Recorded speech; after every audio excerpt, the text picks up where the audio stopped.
Welcome to your post-operative care explainer for Advanced Dermatologic Surgery. We've put together this guide to walk you through your skin graft recovery step by step. By following these instructions, you're going to know exactly how to care for your surgical sites, manage your medications, and safely support your healing process. Let's start with Phase 1, immediate expectations. So, a very common concern we hear from patients right after surgery is about bleeding. Well, I want to assure you that bleeding is completely normal, and it's actually something to be expected for the first 24 to 48 hours. Honestly, your bandage might become completely saturated and even leak some blood during this window. Please know that this is just a standard part of the early healing process. But it is definitely crucial to know exactly how to manage that bleeding when it happens. First, you'll want to apply firm, direct pressure right to the surgical site. You can use some gauze, a clean paper towel, or a washcloth. Second, and this is key, hold that firm pressure for a full 30 minutes. You literally cannot lift it up to check if the bleeding has stopped because doing that interrupts the clotting process. Just keep the pressure on. Finally, if the bleeding continues after that, go ahead and repeat the step. If it still doesn't stop after a few back-to-back attempts, please just call our office. Now, to manage other normal symptoms like bruising and swelling, proper positioning is going to be your best friend. If you had a graft placed on an arm, hand, leg, or foot, make sure to elevate that limb when you're resting during those first few days. We also highly recommend taking off any rings or jewelry from that specific extremity just to prevent any issues when swelling does occur. You can absolutely apply ice around the area for some relief, but remember, don't put ice directly on top of the incision for the first 48 hours.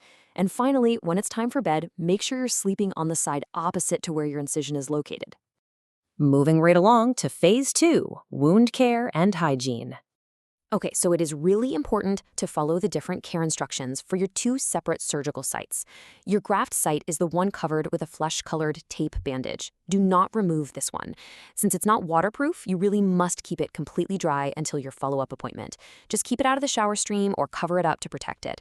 On the flip side, your donor site is covered with a large, bulky white pressure bandage that's there to control bleeding. You'll want to keep this bulky one on for 24 hours. After that, you're free to take it off and jump in the shower.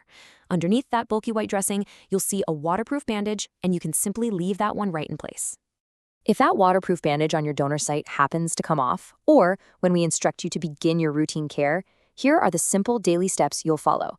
First things first, always wash your hands thoroughly. It's a simple step, but it drastically reduces your risk of infection. Next, clean the incision daily using just some mild soap and water. Then, apply a generous amount of Vaseline right to the area. And finally, cover it up with a clean bandage. Any standard bandage you have at home works perfectly fine for this. You'll just continue this easy daily routine until your follow-up appointment.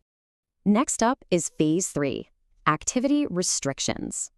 We ask that you please stick to this exact timeline so you can safely get back to your normal routine.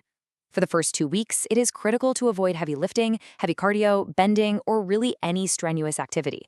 Light walking is totally fine, but you want to avoid anything that makes you sweat or spikes your blood pressure. Once you hit that 2 to 3 week mark, you need to actively protect the graft site because that newly forming blood supply is still maturing. And finally, at the 30-day mark, unless our team tells you otherwise, you can go ahead and resume applying sunscreen, makeup, and scar reduction products, like Silogen, directly to the area. Okay, let's talk about Phase 4, medications and pain. The good news here is that you can immediately resume all of your usual medications.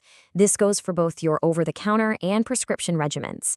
So if we ask you to pause or stop taking any specific medication before your surgery, you can safely start taking it again right now.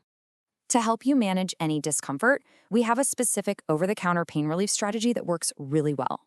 We recommend taking 2 extra-strength Tylenol, which is acetaminophen, along with 1 to 2 ibuprofen. You probably know that one as Advil or Motrin.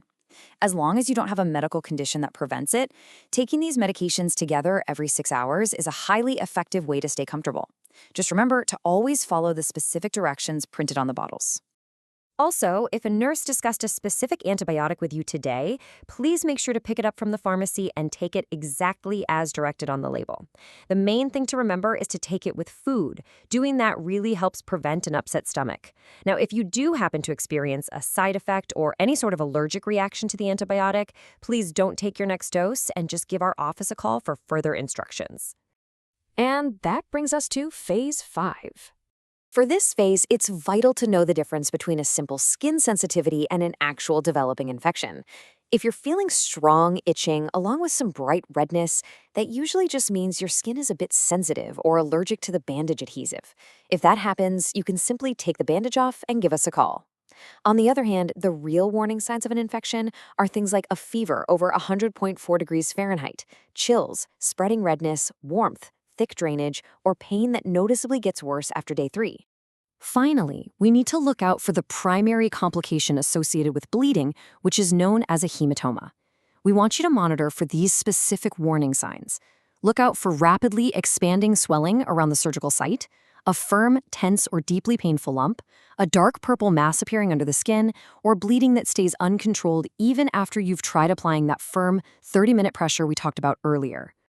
Please contact our office immediately if you have any questions or concerns.